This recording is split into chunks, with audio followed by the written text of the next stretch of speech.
নমস্কাৰ মই প্ৰশান্ত কুমাৰ শইকীয়া পাৰিজাত নাৰ্চাৰী যোৰহাট হৈ পেলাই আজি বিশেষ এটা ভিডিঅ'লৈ আপোনালোকলৈ আগবাঢ়িছোঁ। আজি সচৰাচৰ যি আমি কৃষিভিত্তিক ভিডিঅ'বিলাক দি আছিলোঁ তাৰ উপৰি অকণমান বেলেগ, যিহেতু আপোনালোকে বহুতে গম পায় যে আমাৰ নাৰ্চাৰীখন আমি 1986 চনত আৰম্ভ কৰিছিলোঁ। তাৰ আৰম্ভণি প্ৰথম 4 বছৰ মই চলাই আছিলোঁ। তাৰ পাছত মোৰ দেউতা তেখেতে অৱসৰপ্ৰাপ্ত হৈ পেলাই নাৰ্চাৰীখনৰ দায়িত্ব ল'লে আৰু প্ৰায় পাছৰ 27টা প্ৰায় অনুমানিক 27-28 বছৰ তেখেতে নাৰ্চাৰীখন চলালে। চ' দেউতাই সেই বিগত 27 বছৰ যেতিয়া নাৰ্চাৰী চলাই আছিলে তাৰ সম্পৰ্কত বা তাৰ আগৰ চোৱাত তেখেতে যেতিয়া নামৰূপ সাৰ কাৰখানা মহাপ্ৰবন্ধক আছিল, সেই সংক্ৰান্তত তেওঁ যিখিনি ব্যক্তিগত অভিজ্ঞতা তাৰ ওপৰত এখন কিতাপ লিখি উলিয়াইছে। কিতাপখন আন একো নহয়, জীৱনে মোক কি শিকালে। তো দেউতাৰ এটা দৰকাৰী কথা মোৰ অনুভৱ কৰোঁ যে দেউতাই প্ৰায় 79 বছৰ বয়সত কিতাপ লিখা আৰম্ভ কৰিছে আৰু সেই হিচাপে তেওঁ যিখিনি প্ৰবন্ধ পাতি বিভিন্ন আলোচনী বা বাতৰি কাকতৰ যোগেৰে প্ৰকাশ কৰিছিলে সেইখিনিকে গোটাই পেলাই তাৰ সমলতে সেই কিতাপখন লিখি পেলাই উলিয়াইছে। আজি আমি তেখেতৰ লগত যোগাযোগ হ'ম। তেখেত আন কোনো নহয়, মোৰ দেউতা শ্ৰীযুত দেবেশ্বৰ শইকীয়া। এতিয়া মই ক'ব বিচাৰোঁ যে এইখন দেউতাৰ দ্বিতীয়খন গ্ৰন্থ, জীৱনে মোক কি শিকালে। ইয়াৰ আগৰ যিখন গ্ৰন্থ সেইখন আছিল সোঁৱৰণি অতীতৰ, সেইখনো ৰাইজে খুবেই আঁকোৱালি ল'লে। তো সেই হিচাপে দ্বিতীয়খন গ্ৰন্থ প্ৰকাশ কৰা হ'ল।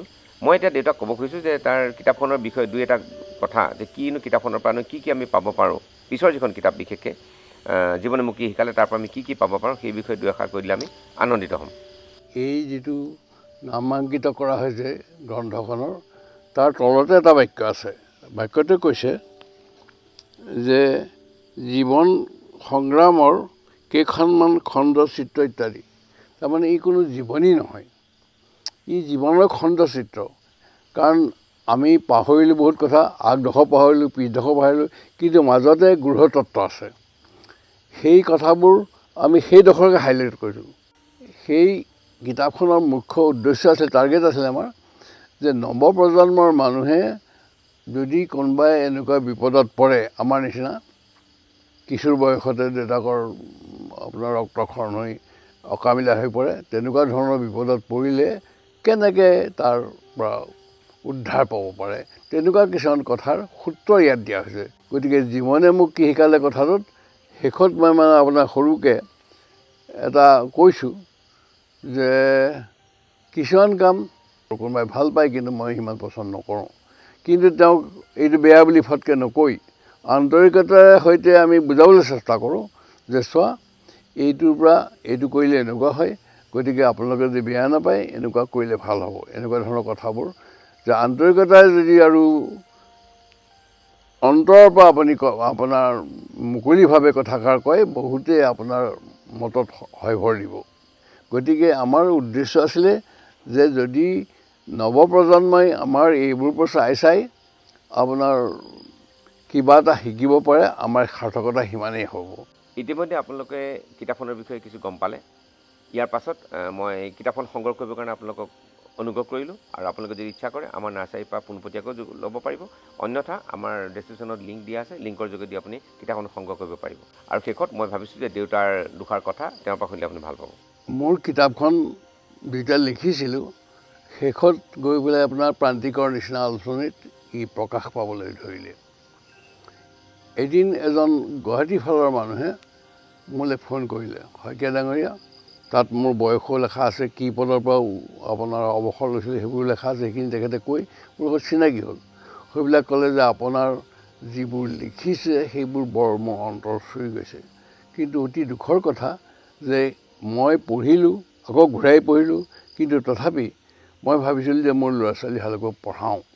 কিন্তু দুখৰ বিষয়, সিহঁতে আপোনাৰ 8, 9, এটা 9ত এটা 10ত পঢ়ে, তেহেঁতে আপোনাৰ মানে অসমীয়া নাজানে।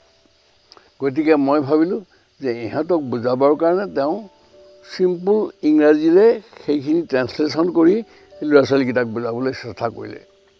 আৰু এটা কথা, এগৰাকী শিক্ষয়িত্ৰী মাৰ্ঘেৰিটাৰ ফালৰ, তেখেতে মোলৈ ফোন কৰিলে, শইকীয়া ডাঙৰীয়া, বৰ আপোনাৰ দুখজনক অৱস্থা, মোৰ স্বামী অলপতে আপোনাৰ পৰলোকপ্ৰাপ্তি হৈছে, মোৰ ডেকা গাভৰু ল'ৰা ছোৱালী আহাল চাই তাহাঁতৰ মাজতো কিবা দ্বন্দ্ব খৰিয়াল লাগি আছে, মোৰ মনটো অশান্তিৰে ভৰ্তি হৈ থাকে।